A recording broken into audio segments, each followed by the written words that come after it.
Even in its off-season, the Houston Livestock Show and Rodeo is making history. For the first time ever, a woman was elected chairman of the board of directors. I'm KHU11 digital anchor Brandy Smith, and I got to sit down with Mann Phillips to talk about her decades of service to the rodeo. I am the chairman of the board of the Houston Livestock Show and Rodeo. How does it feel to say that?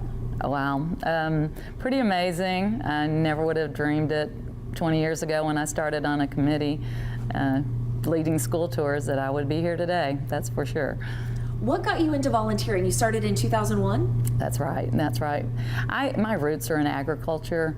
I grew up in a farming and ranching family. My parents were entrepreneurs. They started their own full-service agricultural business that served the whole community with any kind of ag products that you could think of, feed, seed, fertilizer. My brothers and sister and I were in 4-H. We showed every kind of animal you can think of. My favorite were cattle, horses, and some pigs and rabbits along the way. And we showed in local fairs and things like that, but never dreamed of showing in the big show down here in Houston, the Houston Livestock Show and Rodeo. It's kind of perceived as the Super Bowl of all livestock shows. So got here as fast as I could. That's what they always say, right? Right. Got here as fast as you could. So you started volunteering in 2001, and a couple years later you helped start the tours committee. Right. What did you see that made you think this is something that needs to be a committee? One of our pillars of our mission is connecting the community with agriculture. So coming back from small town Cleburne girl, getting to the 4th largest city in the nation, this was home to me. So AgVenture is where all the school kids, the field trips, and kids of all ages come to learn about agriculture. We have livestock exhibits, we have food and fiber exhibits that everyone can enjoy. So I learned very quickly, touring kids through AgVenture, I would ask them, where does milk come from? And they would say, Kroger or HEB, and I was like, well, here is a Holstein cow or a Jersey cow, and this is actually where your milk comes from. And then we'd move over into the birthing center where you see the miracle of life with sheep, cattle, pigs. It's truly a gift that keeps giving, and the kids love it, and again, adults are amazed by it as well. I grew up in the country in Southern Oregon, and first year at rodeo, AgVenture was my favorite for exactly those reasons. Right. Because you're exposed to things that you just don't see in the city, living in the 4th largest city in the country. That's right, and you know, agriculture is such a key global industry, and I think we take agriculture for granted. It's so much more than what we used to think of as cows, plows, and sows. I mean, it's high tech, it's genetics, it's robotics, it's pharmaceuticals, it's global sustainability. So what we do is we bring that to life to the community. And we do that with the great backdrop of the show, and AgVenture is just one of those many areas at the show that you can learn. So you started volunteering in 2001. You helped form the tours committee a couple years later. What made you want to go into leadership? Leadership is just kind of a natural progression, because you see things that need to be done or that you would like to see done, and there's every opportunity to make those things happen out there if it supports the mission of the show. There's 35,000 wonderful volunteers out there to help support the mission of the show, and I think that's what is truly the lifeblood of the show. It's the heartbeat of the show. But as in leadership, again, there's just limitless opportunities to open up doors that you feel are important.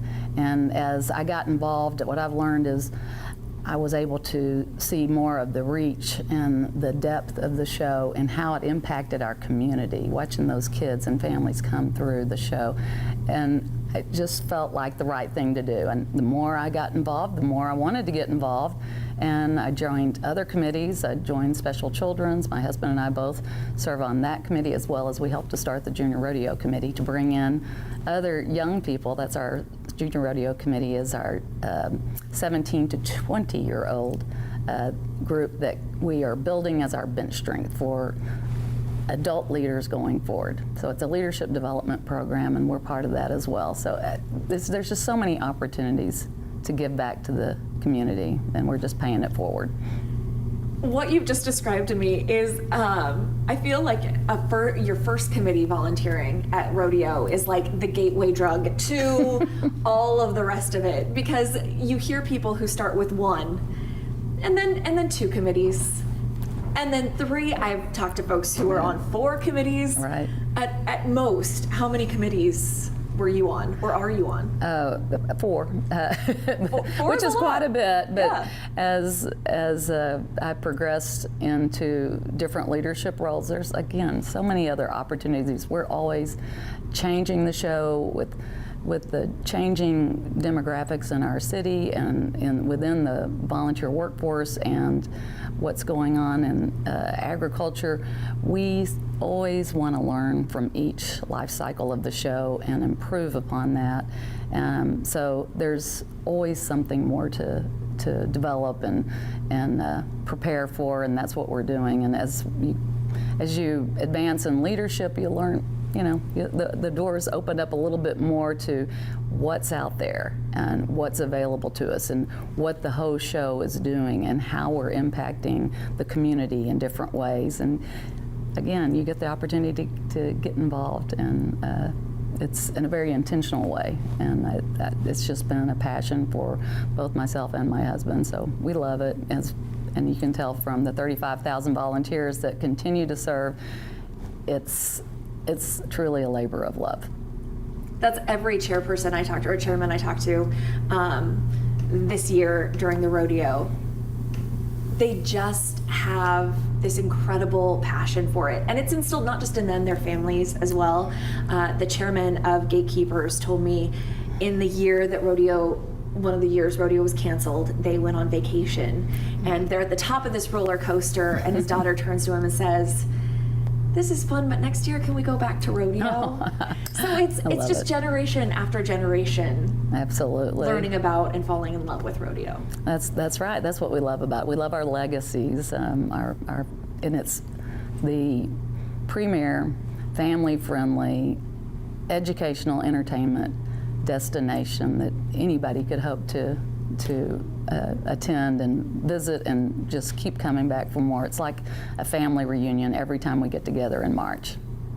So let's talk about your role. What do you do as the chairman of the board for the Houston Livestock Show and Rodeo? My primary responsibility is to our stakeholders. So that would be our board of directors, our sponsors, our donors, our professional staff, and all of our community partners. All of these people are invested in our charitable mission, and I have, again, the great support of 35,000 volunteers. There's so much opportunity to make things happen. My goal is to really stand fast to our mission and build upon those pillars of our mission, working with our executive committee to develop long-range strategic plans that best utilize our assets and our resources, and then working with our small but mighty professional staff that are so talented to build upon those pillars of our mission. And that includes, again, building that community of knowledge and education with agriculture, showcasing our Western heritage, and improving our show customer experience for everybody that comes out, and again, investing in the next generation, our commitment to education for the youth of Texas. You're the first woman to hold this role. Did it feel significant when you learned you were stepping into it? Oh yes, it was quite a surprise, but a pleasant surprise, and I'm so grateful for the opportunity to be here in this role as chairman of the board. And as a woman, it's very significant, because when I started 20 years ago, the show workforce was smaller, and it was predominantly male. Fast forward to today, our show volunteer force has almost doubled, and the women slightly outnumber the men now. So it's a natural progression. The way the show elevates and rewards people is based on performance, tenure and service, and your contributions to the show. So it's exciting to watch all the other ladies that are assuming leadership roles, and they're getting more involved with committees as chairman and on the board as directors and in the roles as vice president. And we're seeing all this talent. It's very inspiring to me and encouraging to me to see this. It's great to watch. I love that you say it's encouraging and inspiring to you, because you taking on this role has to be encouraging and inspiring to so many of the other women who have been volunteering for years, decades in some cases. And so to see a woman as chairman of the board is exciting. It is. It truly is. And I've had so many wonderful female role models as well as male role models at the show, and I'm so grateful to all of them. I tell a lot of these ladies, I'm sure your shoulders are tired of holding all of us up, but I appreciate it very much. There's so many inspiring women out there that I've come to learn from and to truly respect, and they continue, they're lifelong friends, and they continue to support and encourage me as well as all the other ladies. I'm very grateful for these ladies, this wonderful network of ladies.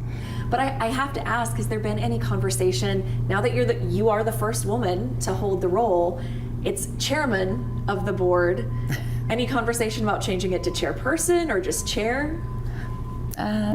Well, I'm sure there might be some conversation about it, but at present I'm chairman of the board. We have a lot of great tradition at the show, but whatever they want to call me, that's fine. I'd like to be someone that people feel that they can approach, and that they can look to as someone that can lead them going forward. Wonderful. Was there anything else that you want folks to know about this upcoming rodeo or about your role? We've served the community for over 90 years now, and one of the great pillars of our mission is education.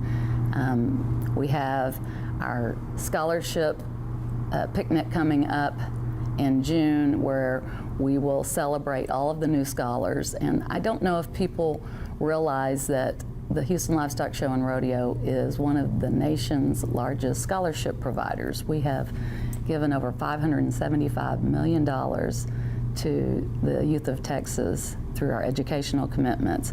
And just this last year, we gave over $22.5 million to Texas youth in education. It's, again, something that I think draws a lot of people to the show. Our volunteers are really, they get on board because they support that mission of our show, and I'm grateful for that, for all their support and the support we have within the community as our partners in our great mission.